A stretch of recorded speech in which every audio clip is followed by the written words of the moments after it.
नमस्कार। कराने आपको अपने अधिकारों का एहसास हाजिर हैं हम फिर से लेकर आपका अपना कार्यक्रम कानून की बात। दर्शकों, आज हम चर्चा करने वाले हैं लैंगिक अपराधों से बाल संरक्षण विषय पर। कहते हैं कि बच्चे ईश्वर का स्वरूप होते हैं, मन के कोमल होते हैं, सच्चे होते हैं और लेकिन दुविधा और आश्चर्य की बात यह है कि इन बच्चों के खिलाफ भी कई तरीके के अपराध किए जाते हैं और ये भी बहुत बार हिंसा का शिकार होते हैं। ऐसे स्थिति में इन्हें किस तरीके से संरक्षित किया जाए? जिन हाथों में किताबें होनी चाहिए उनमें किताबें ही हों, ना कि भीख मांगने के लिए कटोरा। कोई भी अपना स्वार्थ सिद्ध करने के लिए उनकी तस्करी ना करे। कैसे इन्हें संरक्षित किया जाए और भारत देश में इन्हें संरक्षित करने के लिए कौन कौन से कानून बनाए हैं, जानेंगे आज के हमारे खास मेहमान एडवोकेट अभिषेक व्यास जी से। सर, हमारे कार्यक्रम में आपका बहुत बहुत स्वागत। नमस्कार सर, क्योंकि आज हम बाल संरक्षण के बारे में बातचीत करने वाले हैं, तो सबसे पहले आपसे ये जानना चाहूँगी कि हमारे देश में किन किन कानूनों के तहत बच्चों को संरक्षण प्रदान किया गया है? देखिए, हमारे देश में आईपीसी के तहत बालकों को प्रोटेक्ट किया गया था, लेकिन उसके तहत उनको वो अधिकार नहीं मिले थे जो मिलने चाहिए थे। उनमें जो सेक्शंस में वो कवर हो रहे थे धाराओं में, तो वो सफिशिएंट नहीं थे। तो इससे अलहदा विधि ने, लेजिस्लेचर ने और कॉन्स्टिट्यूशन की पावर को यूज़ करते हुए 2 एक्टों का निर्माण किया गया। फर्स्ट एक्ट है किशोर न्याय बोर्ड जी, जिसमें बालकों का संरक्षण देखा जाता है। सबसे पहले ये अधिनियम आया 2000 में। अच्छा, मतलब पहले केवल आईपीसी के तहत सारे बच्चे हो चाहे बड़े हो, सभी एक ही तरीके से कवर हो रहे थे इससे पहले जी। लेकिन उसके बाद ये जेजे एक्ट, शायद जेजे एक्ट कहते हैं। सर, क्या नाम है इसका पूरा? Juvenile justice act. ओके। 2000 का है। उसमें भी काफ़ी कमियां थी जी। उसके बाद इस एक्ट को कंप्लीट रिफॉर्म करके नया एक्ट 2015 में पारित किया गया। तो सर, ये जो हमारा जेजे एक्ट है, इसको बनाने के पीछे क्या उद्देश्य रहा कि केवल स्पेशली बच्चों के लिए ये चीज़ कवर किया जाए कि बड़े और बच्चे एक साथ नहीं, उन पे ही पूरा ध्यान फोकस करके केवल बच्चों से रिलेटेड जो भी गतिविधियां हैं, चाहे अपराध वो बच्चे कर रहे हों चाहे उनके खिलाफ किए जा रहे हों, वो सारे इस जेजे एक्ट में कवर हो जाएं? ये इसलिए किया गया क्योंकि नेशनल ब्यूरो की एक रिपोर्ट आई थी जी। उस रिपोर्ट के अंदर सन 2005 से लेकर 2010 में काफ़ी अपराध बालकों के द्वारा करवाए जा रहे थे। अच्छा। और बालकों के ऊपर भी अपराध हो रहे थे। उस रिपोर्ट को बाल मंत्रालय ने एनालाइज करके देखा कि इस समय इस एक्ट की सख्त ज़रूरत है जी। बालकों को प्रोटेक्ट करने के लिए, उनके अधिकारों को प्रोटेक्ट करने के लिए, साथ में उनको स्वतंत्र और गरिमा में वातावरण प्रोवाइड करवाने के लिए जी।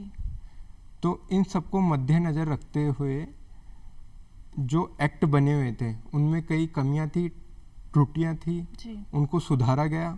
उनको सुधारने के बावजूद भी जैसे जैसे अपन बोलते हैं समय निकलता है, टेक्नोलॉजी बढ़ती है, तो वैसे वैसे अपराधों में भी अपग्रेडेशन होता रहा। बिल्कुल बिल्कुल। जो पहले अपराध होते थे जी। 376 काफ़ी आपने एक सामान्य धारा है, अखबार में भी यूजुअली ये धारा काफ़ी यूज़ होती रहती है। तो इसमें भी इस धारा का भी मिसयूज होता रहता है, अभी भी होता है, पहले भी होता था। तो जैसे गाड़ियों में अपग्रेड मॉडल आता है, तो वैसे ही अपराधों में भी अपग्रेडेशन होता रहा। तो वो बालकों के द्वारा कारित करवाए जाने लग गए ऐसे अपराध। तो इसलिए प्रोटेक्ट करने के लिए बालकों के अधिकारों को इस एक्ट को बनाना कानून के लिए काफ़ी ज़रूरत हो गई। क्योंकि मेनली ऐसा भी होता है कि 18 साल से जो भी कम एज के बच्चे रहे हैं उनको काफ़ी उनके साथ उदार तरीके से व्यवहार किया जाता है। तो भले ही अपराध उनका कितना भी गंभीर हो, लेकिन उनके साथ व्यवहार काफ़ी उदार होगा जी। ये होता है नॉर्मली। और इसके पीछे सबसे बड़ा प्रॉब्लम यह है कि जो बच्चे अभाव में जीते हैं जी, वो इस अपराध में काफ़ी ज़्यादा इन्वॉल्वमेंट हो जाता है उनका। अभाव का मतलब जो बालपन में ही माँ बाप का साया नहीं रहा उनके ऊपर, या उनके परिवार के कोई मेंबर नहीं रहे, जिनका विकास नहीं हो सका जिस समय उनको जिस विकास की आवश्यकता थी, जिस एजुकेशन की रिक्वायरमेंट थी, जिस माहौल की ज़रूरत थी, वो माहौल उनको नहीं मिल सका। तो इस अभाव के चलते हुए वो बच्चे डाइवर्ट हो जाते हैं। वो डाइवर्ट कई चीज़ों में हो जाते हैं, जैसे वो गंभीर जघन्य अपराध भी करते रहते हैं, या चोरी डकैती इनमें भी इन्वॉल्व हो जाते हैं, तस्करी भी करते हैं। तस्करी कई तरह से होती है, कई तरह की होती है तस्करी। मानवों की तस्करी होती है, मानवों के ऑर्गन्स की तस्करी होती है, साथ में तस्करी होती है औषधि जो होते हैं, मादक पदार्थ, नशीले पदार्थ, इनकी भी तस्करी होती है। और वो कई बार इस तरीके की तस्करी करने में बच्चों का काफ़ी यूज़ किया जाता है। वो इसलिए क्योंकि जो भारत है, भारत देश जो है, इसमें हमेशा से ही बच्चों को अपन काफ़ी पोलाइट नज़र से और काफ़ी सम्मानजनक तरीके से देखते हैं। अपन ये सोचते हैं कि ये ऐसे अपराध नहीं कर सकते, या ये ऐसी चीज़ें नहीं कारित कर सकते। तो ये मॉडिफिकेशन जो अपनाया है अपराध के अंदर, क्राइम के द्वारा, जो क्राइम ब्यूरो चलता आ रहा है अपराधियों द्वारा, तो उन्होंने ये इसके अंदर अपग्रेडेशन करा। और हमारी आईपीसी में तो प्रावधान भी है कि 7 साल से छोटा बच्चा यदि कोई कार्य कर रहा है तो वो अपराध है ही नहीं। जी, ये अभियुक्त आजकल मॉडर्न हो गए हैं, वो भी पढ़ के आने लग गए हैं आईपीसी, तो उनको ये धाराओं का भी पता रहता है, क्योंकि वो यूजुअली क्या है, ये ऐसे अपराध करते रहते हैं। तो अपराध करते रहते हैं, उनका कोर्ट कचहरियों से वास्ता पड़ता है। बिल्कुल। तो वकीलों से भी पड़ता है, हमारे से भी पड़ता है, तो वो जर्नली पूछते रहते हैं। अच्छा। तो कोई पूछेगा तो उसको जवाब भी दिया जाता है।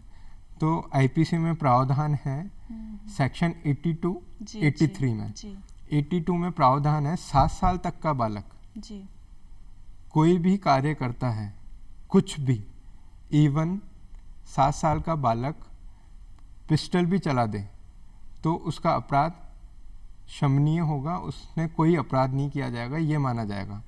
बिकॉज क्योंकि 7 साल के बालक में एक बालपन होता है, उसको ये समझ नहीं होती है कि मैं क्या कर रहा हूँ या मेरे से क्या करवाया जा रहा है। वो दूसरों के डायरेक्शन पे काम करते हैं। बिल्कुल, उसे मोबाइल चलाने की समझ होती है, वीडियो गेम की समझ होती है, लेकिन कई बार वो क्या अपराध कर रहा है, क्या कार्य कर रहा है, उसकी समझ थोड़ी कम होती है।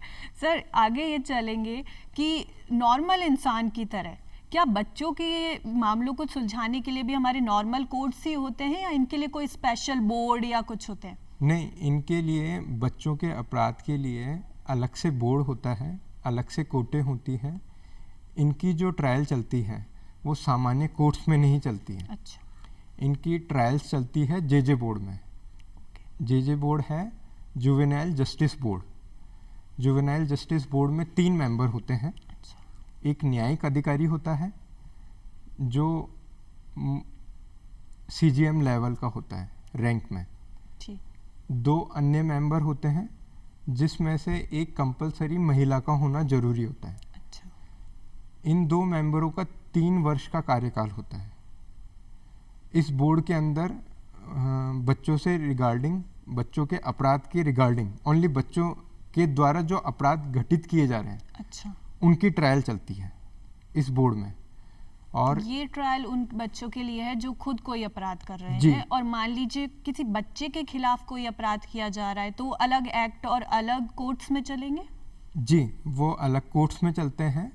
वो चलते हैं उस जहाँ पे भी वो अपराध घटित हुआ है, वहाँ पे जो भी सेशन कोर्ट होंगे, सेशन न्यायालय होंगे, उनका जो क्षेत्राधिकार होगा उसके अकॉर्डिंग वो वहाँ की कोर्टों में अपराध चलेंगे। हाँ, ये है स्पेशल एक्ट बनने से जो आईपीसी में प्रावधान है वो आईपीसी के तहत भी गवर्न होंगे, प्लस जो विशेष कानून बनते हैं वो लोग उसके अंदर भी कवर होंगे। अच्छा, तो मतलब दोनों चीजें ही जी cover पैरेलल होंगी। में, हाँ, दोनों एक्ट में वो कवर होंगे। अगर कोई बालकों से कोई अपराध करवा रहा है, जी फॉर एग्जाम्पल आईपीसी में बालक की किडनैपिंग, वो एक अपराध है, उसके अंदर डिस्क्राइब कर रखा है। उसका अपराध कवर होता है 361 में, किडनैपिंग, और वो बालक छोटा है, स्त्री के अंदर 18 से कम और पुरुष के अंदर 16 से कम।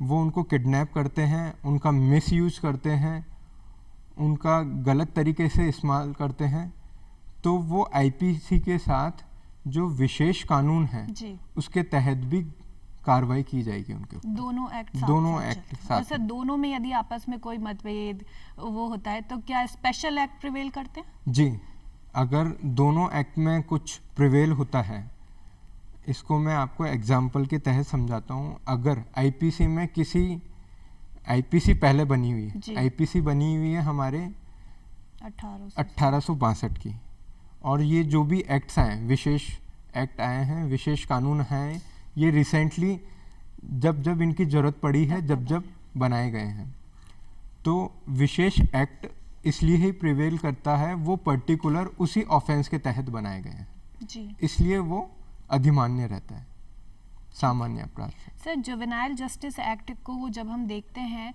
तो एक बच्चों के लिए समिति का भी जिक्र आता है जो उनके जी। कल्याण के लिए काम करती है, इसके बारे में आपसे जानना चाहेंगे। जी बिल्कुल, इसके अंदर एक वेलफेयर चाइल्ड कमेटी। कमेटी होती है। इसके अंदर एक अध्यक्ष होता है, एक सेक्रेटरी होता है, 4 अन्य मेंबर होते हैं। सेम उनका कार्यकाल भी 3 साल का होता है। अच्छा, और इन 4 मेंबरों में एक कंपलसरी महिला का होना आवश्यक है। जो ये 4 मेंबर्स होते हैं, अध्यक्ष प्लस सेक्रेटरी, इनको 7 साल का अनुभव होना चाहिए। इनका 7 साल का जो अनुभव काउंट किया जाता है वो सामाजिक कार्यकर्ता के रूप में है। इनको जन कल्याण के कार्य किए गए हों इनके द्वारा, या ये विधि के ज्ञाता हैं, जी, या ये इनके पास कोई ऐसी डिग्री है मानव सेवा के द्वारा, या कोई एनजीओ में काफ़ी समय से कार्यरत हैं, या मनोविज्ञान के ये विशेषज्ञ हैं, जी। या मनोविज्ञान उन प्लस लोगों के एक्सपर्ट्स को इसमें रखा जी जाता है। इसमें रखा जाता है। इनसे रिलेटेड लोगों को इसमें सदस्य बनाए जाते हैं जिनके पास इसके अंदर डिग्रियां होती हैं। सर जेजे एक्ट में यदि बच्चों के खिलाफ कोई अपराध किया जाता है, जैसे बच्चों को प्रताड़ित किया जाता है, चाहे वो उनके घर वाले हों या मान लीजिए बच्चे किसी संस्था में रह रहे हैं, वहाँ का जो इंचार्ज है वो उन्हें परेशान कर रहा है, तो ऐसे लोगों के खिलाफ कार्यवाही करने के संबंध में क्या प्रावधान है? ऐसे लोगों के खिलाफ कार्रवाई करने के लिए विधि ने एक एक्ट बनाया है जिसको बोलते हैं पॉस्को एक्ट, अच्छा, चाइल्ड प्रोटेक्शन एक्ट जी, 2012। इसके अंदर बच्चों को अगर उनके परिवार द्वारा भी परेशान किया जाता है अच्छा, तो वो चीज़ भी कवर होती मतलब है। सगे माता पिता, जी, भाई बहन, भाई बहन ये सब भी कवर या होता है। अपने चाचा ताऊ, कोई भी उनके अच्छा, सगे आ गए, अच्छा। वो भी इस एक्ट में कवर हैं। अच्छा, साथ में इन लोगों के अलावा, जैसा आपने बताया, पूछा अभी जी, कि अन्य लोग भी कवर है क्या, वो लोग भी इस एक्ट के अंदर कवर होते हैं। इस एक्ट में सेक्शन 8 के अंदर असॉल्ट, सेक्सुअल असॉल्ट जी, सेक्शन है जिसकी डेफिनेशन है सेक्शन 4 में। जी, सेक्शन 8 में पनिशमेंट है जिसके अंदर कम से कम 3 साल का पनिशमेंट है। सेक्सुअल असॉल्ट में ये चीज़ आ जाती है कि आपने उस बच्चे से अपराध करवाया या अच्छा, उसको करने के लिए प्रेरित किया, प्रेरित कर रहे हो उसको, जी, तो इसमें वो सब लोग कवर हो जाते हैं, चाहे वो उसके खुद के सगे हैं जी, या पराए हैं। जी। सर ये बच्चों के खिलाफ जो भी अपराध किए जाते हैं उनके मामलों में शिकायत कौन कर सकता है? जैसे बच्चा खुद ये शिकायत करे ऐसा ही कंपलसरी है, उसके बिहाफ पर उसकी तरफ से भी कोई और शिकायत कर सकता है? नहीं, इसमें दोनों तरह से की जा सकती है। बच्चा स्वयं भी कर सकता है। जी, अगर बच्चा अबोध है अच्छा। और उसको इतनी समझ नहीं है कि मैं मेरे साथ जो घटना कारित हुई है या मेरे साथ जो अपराध कारित हुआ है उसकी मैं कहाँ जाके शिकायत करूँ। जी तो वो अपने माता पिता या उसके जो भी गार्जियंस हैं, जी। उसके माता पिता नहीं है, उसके करंट में जो भी गार्जियंस हैं जो उसका संरक्षण कर रहे हैं, उनके थ्रू भी वो कंप्लेंट दर्ज करवा सकते हैं और उनके तहत भी कार्रवाई हो जाएगी। ठीक है सर, यदि हम इसके लिए सज़ा के बारे में बात करते हैं तो मिनिमम और मैक्सिमम क्या सज़ा का प्रावधान है? जो स्पेशल एक्ट बनाया गया है उसके अंदर मिनिमम जो सज़ा है असॉल्ट की जी। वो 3 साल की सज़ा है अच्छा। असॉल्ट की, और मैक्सिमम इसके अंदर जो सज़ा है सेक्सुअल असॉल्ट की वो है लाइफ इम्प्रिजमेंट। लाइफ इम्प्रिजमेंट मतलब आजीवन कारावास। जी।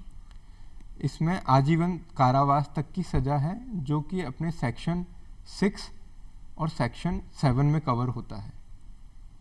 सर कई बार ऐसा होता है कि बच्चे के खिलाफ कोई अपराध नहीं किया जा रहा है लेकिन इसकी गलत सूचना दे दी जाती है कि ऐसे ऐसे ये कोई अपराध है बच्चे के खिलाफ किया जा रहा है। ये गलत सूचना यदि इस तरीके से दी जाती है तो ऐसा काम करने वाले व्यक्ति के खिलाफ क्या कोई कार्रवाई की जा सकती है? जी बिल्कुल की जा सकती है। मोस्टली क्या होता है, आज का जो दौर चल रहा है जी बच्चों को एक हथियार की तरह काम में लिया जाता है। बिल्कुल। उनको उनके द्वारा, बच्चे अबोध होते हैं, उनके द्वारा इस्तेमाल किया जाता है हथियार के रूप में कि वो शिकायत करें, और शिकायत करें तो सामने वाले को परेशान किया जाए। बिल्कुल, मतलब उनकी जो प्रतिष्ठा है कई बार बिना मतलब उसको है ना नीचे गिराने के लिए प्रयास किए जाते हैं। प्रयास किए जाते हैं। तो विधि ने इसको भी ध्यान में रखते हुए एक्ट के अंदर इसका भी प्रावधान किया है। एक्ट पॉस्को एक्ट में सेक्शन 22 अच्छा इसके रिगार्डिंग ही है कि अगर इस एक्ट में बालकों के माध्यम से या बालकों के माध्यम से उनके संरक्षक द्वारा अच्छा गलत या मिथ्या परिवाद या सूचना दी जाती है कि बच्चे के साथ ये अपराध घटित हुआ है, बिल्कुल, तो उसमें कार्रवाई की जाएगी। इसमें अगर उन्होंने गलत शिकायत दर्ज करवा दी है तो उनके ऊपर भी 1 साल तक की सजा का प्रावधान है। 1 साल तक जी 1 साल तक की सजा। और अगर ये गलत सूचना खुद बच्चा ही दे रहा है, मतलब बड़े का कोई रोल नहीं है, बच्चे आपस में काम कर रहे हैं, एक दूसरे को परेशान कर रहे हैं, तो ऐसे बच्चे के खिलाफ भी क्या कुछ हो सकता है? उस समय देखा जाएगा उस बच्चे की क्या उम्र है। अच्छा, उसमें उस समय उसकी परिपक्वता देखी जाएगी बालक की। मतलब यदि कोर्ट, चाहे वो बोर्ड हो चाहे कोर्ट हो, यदि बच्चे से रिलेटेड मैटर है तो उसमें काफ़ी चीज़ों को देख करके और फिर डिसीजन दिया जाता है। यूजुअली एक्ट के अंदर यूज़ यही कर रखा है, इस्तेमाल यही किया गया है। अगर बालक के द्वारा कोई गलत शिकायत की जाती है बालक के द्वारा जी, तो उसमें बालक को कोई सजा का प्रावधान नहीं है। अच्छा, वो सेम आईपीसी का सेक्शन 82, 83 कवर हो जाता है। लेकिन और चाहे उस बालक की एज कुछ भी हो, जैसे हम 82, 83 कवर कर रहे हैं केवल 7 साल तक के बच्चे, छोटे बच्चे। अब यहाँ बच्चा बड़ा भी है, बच्चे की एज है 15 साल, 16 साल। अगर बच्चे की एज है 16 प्लस जी, और वो मेल है तो उसके अंदर देखा जाएगा उसने किस तरह की शिकायत की गई है, और उसके मामला द्वारा कितना गंभीर है। अच्छा। अच्छा, अगर उसको फर्स्ट टाइम ही बालक को सजा दे दी गई जी, तो बालक हैबिचुअल हो जाता है। बिल्कुल, तो कोर्ट भी ये ध्यान रखती है इनको एक बार डांट कर, पुचकार कर, समझा कर इनको छोड़ दिया जाए, माफ़ कर दिया जाए। मतलब पहली माफ़ी। अच्छा सर, एक और चीज़ ये कि बच्चों के खिलाफ बहुत तरीके के अपराध हम देखते हैं किए जाते हैं। बच्चे कारखानों में काम कर रहे हैं, तस्करी की जा रही है बच्चों की, और भी बहुत तरीके के काम होते हैं। अब जब मामला कोर्ट में जाता है, चाहे मान लीजिए किसी बोर्ड के सामने आ गया, तो क्या वही साल दर साल वाला प्रोसेस ऐसे मामलों को निपटाने में यूज़ होता है या फास्ट ट्रैक कोर्ट जैसी भी कोई व्यवस्था है? फास्ट ट्रैक कोर्टें हमारे बनाई गई थी। अच्छा, लेकिन फास्ट ट्रैक कोर्टों से जो रिजल्ट चाहिए था जी, वो रिजल्ट नहीं मिल पा रहे थे। उनमें उस तरह की ट्रायल नहीं चल पा रही थी। तो वर्तमान में फास्ट ट्रैक कोर्टें बंद हो गई हैं और इन विशेष कोर्टों के अंदर फास्ट ट्रैक कोर्ट जैसा कोई यूज नहीं है, प्रावधान नहीं है। लेकिन ये विशेष एक्ट हैं, इनके अंदर प्रावधान किया गया है इनकी ट्रायल कितने समय तक चलती है। अच्छा, इसी एक्ट में ही उसको स्पेसिफाई कर दिया है। लेकिन बोलते हैं कि हमारा संविधान और कानून काफी लचीला है जी। तो कहीं ना कहीं एक शब्द जोड़ दिया जाता है, यथासंभव प्रयास किया जाएगा। जी जी जी। तो उस शब्द का यूज करके वो ट्रायल उस समय के दौरान पूरी नहीं होकर कई बार उस ट्रायल में काफी समय व्यतीत हो जाता है, क्योंकि कोई टाइम लिमिट नहीं दी गई जी। है। पहले ही दी गई थी, फिर भी उसको आगे बढ़ा दिया गया है। जी बिल्कुल। अगर अपराध मेजर के द्वारा किया जा रहा है तो उसकी जो ट्रायल चलेगी वो सामान्य कोर्ट में चलेगी जी। सामान्य कोर्ट में ट्रायल लंबी भी चल जाती है कई बार, क्योंकि मोस्ट ऑफ हमने देखा है कि काफ़ी हमारे यहाँ पे जजों की संख्या कम है जी। और उनके ऊपर वर्क बर्डन भी काफ़ी ज़्यादा है जी। नंबर ऑफ केसेस है जी। स्टाफ की कमी है और वो भी किसी ट्रायल को डे बाय डे नहीं रख सकते जब तक वो अपराध जघन्य नहीं है या बहुत अप्राकृतिक अपराध नहीं है। और फिर मान लीजिए कोर्ट में डिसीजन हो भी गया तो फिर वो अपील हो करके मामला तारीख पे तारीख होगी ही। जी बिल्कुल, आप सही फरमा रहे हैं। नीचे वाली कोर्ट से सजा हो गई तो अक्यूज के पास भी राइट्स होते हैं कि वो उसकी अपील कर सकते हैं जी। अपील वो उससे उच्च न्यायालय में करेंगे जी। उच्च न्यायालय अपने हाई कोर्ट में करेंगे। हाई कोर्ट ने भी सेम प्रावधान रखा है तो अक्यूज के पास एक और ऑप्शन होता है, वो सुप्रीम कोर्ट तक जा सकते हैं जी। तो ये कार्रवाई चलते हुए ये लड़ाई लड़ते लड़ते लड़ते काफ़ी समय लग जाता है। इसका मैं आपको एग्जाम्पल दे देता हूँ। पॉस्को एक्ट जी। 2012, इसके अंदर आपने सुना होगा दिल्ली में सबसे फर्स्ट ऑफेंस हुआ था निर्भया अपराध जी। जो काफ़ी चर्चित भी रहा है जी। निर्भया केस। जी। निर्भया केस 2012 दिसंबर में गठित हुआ था। उस समय ये एक्ट बन चुका था, इसका स्ट्रक्चर परफॉर्मा वो सब तैयार हो चुका था, संसद ने बना दिया था, संसद के दोनों सदनों से पारित हो गया था, राज्यपाल से मंजूरी मिल गई थी। ये एक्ट इन्फोर्स हुआ था 14 नवंबर 2012 और निर्भया केस गठित हुआ था दिल्ली में दिसंबर 2012। उसके अंदर जो अभियुक्त थे उनमें से एक माइनर था जी। जी। और इतने गंभीर अपराध होते हुए भी उस अभियुक्त को कोई सजा नहीं मिली। 6 अभियुक्तों में से एक ड्यूरिंग ट्रायल डेथ हो गई, एक माइनर था, वो 3 साल का इम्प्रिजमेंट काट के बाहर आ गया, उसकी सजा पूरी हो गई जी। अपराध उन्होंने सेम करा है बिल्कुल। भले से उसमें आप उनका सहयोग करें जी, उसको माइनर होने का फायदा मिल गया। और बाकी के जो 4 अक्यूज थे उनको सुप्रीम कोर्ट के द्वारा फाइनल कन्विक्शन दे दिया गया जी।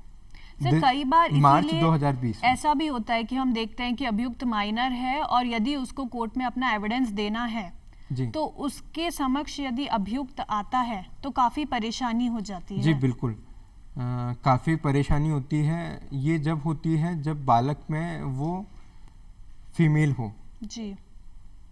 वो स्त्री हो, लड़की हो कोई, तो या छोटा कोई बालक भी होगा वो भी घबराता है क्योंकि उसके साथ वो उस दौर से निकला है, अभियुक्त ने उसके साथ वैसा अपराध कारित किया है जी। और वो अभियुक्त को देखते ही डरते हैं। लेकिन इसमें कोर्ट्स के अंदर प्रावधान किया गया है, जो कोर्ट्स होती है उसमें एक कवर्ड फ्रेम होता है जी। जो ब्लैक कांच से कवर्ड रहेगा या एल्यूमिनियम से कवर्ड रहेगा, उनमें रह कर के वो अपना बयान दे सकते हैं। अक्यूज्ड उसमें रहेगा और अक्यूज्ड देख नहीं पाएगा, अक्यूज देखता है बालक को, बालक नहीं देख पाएगा अक्यूज्ड को। अच्छा। सर, इतनी सारी जानकारी आपने हमें इतनी सहजता, इतनी स्पष्टता से प्रदान की, उसके लिए हम आपको बहुत बहुत धन्यवाद देना चाहेंगे। तो दर्शकों, आज के कार्यक्रम में हमने चर्चा करी बाल अपराधों के बारे में, बच्चों को ऐसे अपराधों से बचाने के बारे में। अब हम सभी की ड्यूटी है कि हम सभी बच्चों के साथ नैतिक व्यवहार करें, उन्हें आगे बढ़ाएं, क्योंकि यही वो नन्हे पौधे हैं जिन्हें कल युवा वृक्ष बनकर इस देश की तकदीर लिखनी है। अगली बार कुछ ऐसे ही विषयों पर चर्चा करने के लिए आपसे फिर मुलाकात होगी। तब तक के लिए इजाज़त दीजिए। नमस्कार।